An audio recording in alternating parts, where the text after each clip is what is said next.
Hello everyone. Hi, welcome back to my channel. Now I'm putting a face behind my videos. So my name is Michelle and I am owner, operator of So Pretty Studio LLC.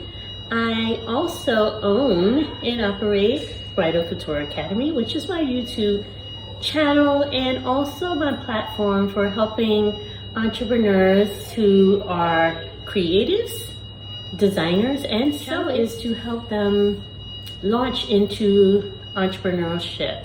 Whether you want to make passive income with your sewing skill, or if you want to completely delve into entrepreneurship, where that's going to take you six figures, multiple six figures, and beyond. So I did it over a course of 20 years, and now I'm launching this platform to show you as an entrepreneur or struggling entrepreneur or wishful thinking entrepreneur, I want to help you achieve those goals. So now, did I mention where I am? I have been on hiatus from YouTube. I think the last post was several months ago, maybe in November. So, since November, mid-November 13th or 14th to be exact, I've traveled to South Africa. So, I took a little step away from my business. My business is a brick and mortar. It is a bridal salon and alteration shop that's been in operation since 2014.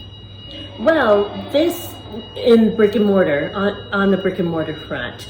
Prior to that, my business was in operation from home, from my basement. So around 2003 to 2005, I stepped out in faith and quit my 9 to 5. So it was a bold faith movement. I quit my 9 to 5 and I opened and launched my my business. Back then it was called Classic Fit. So that was my at-home business, and I specialized in alterations. Although my background is fashion design, I felt that as a designer, to make a lot of money, I wanted to make enough money to survive. I didn't want to just be like getting by. So I kind of did my research, and from being in that background in the alterations industry for years, and studied under professional tailors and dressmakers and seamstresses since I was 17 years old. I saw that, oh wow, you can make a good living doing this. And also, I would have a lot of the tailors and seamstresses tell me, Michelle, you may not get rich, but with this skill, you will never starve. And I found that to have been true throughout my career. No matter what economic downturn or upturn that was going on in any particular year or time in history, I found that having this skill and knowing how to sew and then honing that skill can give you an opportunity to make a decent living, make a good living, and become your own boss. Because what happened was, which a lot of you probably already know, in the 1980s, I believe, around the 1980s, late 80s, there were, prior to that, there were factories in our country. So 1920s, 30s, 40s, 50s, you would have the Italians and the Greeks and the Portuguese who would come over and open up their, even any European, they were the specialists in the framework of tailoring and that whole design and craftsmanship. But there were also mom and pops who would do it as well, because in the Black community, we were very resourceful, and a lot of our parents and grandparents were self-taught, and in order to afford clothes back then, we would have to buy pieces of fabric and explore on how to make things, and we would make our own clothes too. But we weren't the ones on the world stage and in the forefront at that time. At that time, you would see, like, you still hear a bespoke Italian-made suit, like or the English who did those beautiful English plaid suits, and each culture had their own signature design, particularly the way a suit would fit, and a lot of times it would be in the shoulder, the way the shoulder would slope or sit up high or extend, and the way also how that cut was tapered and shaped the body. So suit wearing was very important back then. Most people wore suits, most people dressed. They didn't go outside in jeans, that was not popular then. But fast forward to my era, when I was learning the craft, I was educated in the craft in the 80s, early 80s. I had my schooling starting out in middle school, I think. Yeah, middle school, I believe. That's when I first saw that, okay, maybe this is fun. I like doing this. And I love design. I love fashion design. I have a degree in fashion design. But more importantly, I don't know, I love the craftsmanship that goes into design. So I remember as a young child, I would go into the store. There's something on the rack, a dress or something, I would grab the sleeve and I would examine and look at it, and I was so curious, like, wow, how do they do this? I was very curious of craftsmanship and making things. So after high school, I had the opportunity to work in the field under these tailors that came over, and they weren't teaching their children. They had better aspirations, what they considered better aspirations for their children, because back then the thing to do was to get a degree and become doctor, lawyer, or some specialist in that field. So what happened, a lot of these tailors and seamstresses, dressmakers, they actually, if they're still alive, they're in their 80s and 90s, but for the most part, a lot of them did not pass this skill or craft down to their children. A lot of them, as morbid as it sounds, they took their skill or took this skill to their grave. So I know that sounds morbid, but that's the truth of the matter. So now fast forward to now, this era that I'm in, I always stayed true to my craft because I loved it. And I remember what the tailors would say as, you might not get rich, but you will never starve. And I didn't want to be starving, especially being a single parent of 2 girls. I had to survive. So I survived off of my skill, off of my sewing skill. So I've always been creative, one, and I've always been resourceful, where as a child, I think I always had that entrepreneurial spirit inside of me, knitting or braiding hair or doing something. And I think kids back in that era kind of did that. We all wanted extra money. I remember my brothers going out and shoveling snow and to have extra money in their pockets as well. So when you start off that way as a child, you then start to develop, whether you know it or not, you begin to develop this thing that we call an entrepreneurial spirit. And I believe I had that early on. So now that brings me to this modern day era that we're in now. Now I have a bridal salon. I specialize in alterations and custom design. To be honest with you, most of what I learned has been on the job.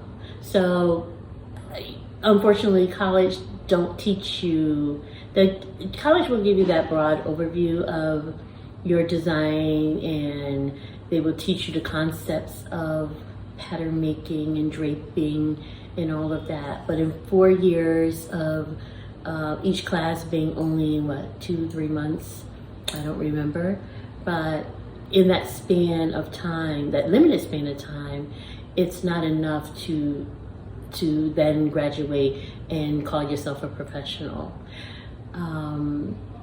What working from under someone and as an apprentice, what that does is they give you something to do, especially if you're on a job. You will have maybe one, like for instance, I worked in a tailor shop. One of my very first jobs was in a tailor shop, and I specialize in shortening sleeves. So now if I have a suit, a tailor jacket or suit with the vintage sleeves, I am a complete professional at that because I did that for 5 years. With that said, I was lucky enough to have tailors around me because I was the youngest person in the tailor shop at most parts, at most instances, and they were happy to have me around. So I remember Paolo was one of the tailors, and he would say to me, "You have golden hands," in his Italian voice. And he would tell me, "I'm going to teach you everything I know." So at that time, we were required to work one late night a week. So my late night was like Wednesdays. So every Wednesday I would come in maybe like 12 or 1 o'clock and leave at 8 or 9 o'clock.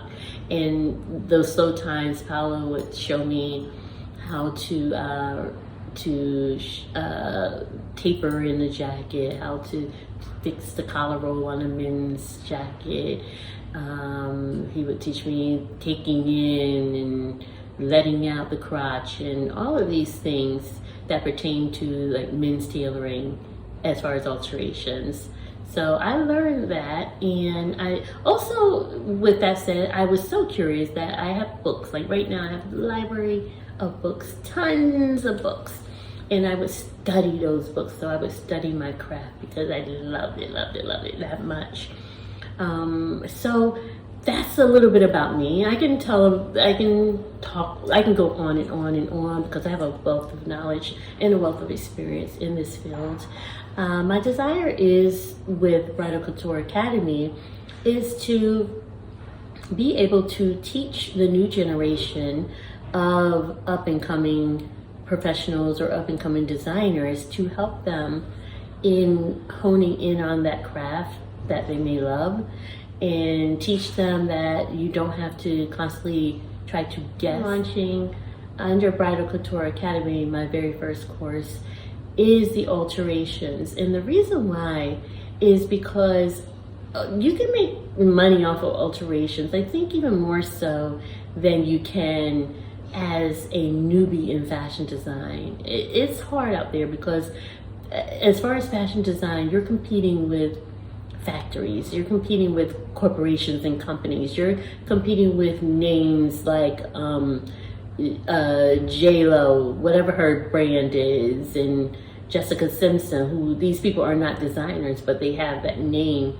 that they can, that name or label that they put on a product, and people buy into that brand. So you as a smaller designer coming up, it's very hard, especially with the internet. Even if you came up with designs and you did something important and did something professional, unfortunately, these bigger names are going to pretty much steal your design, and then they'll mass produce it. So I'm not saying that to discourage anyone from becoming a designer, but I think we live in a day and age where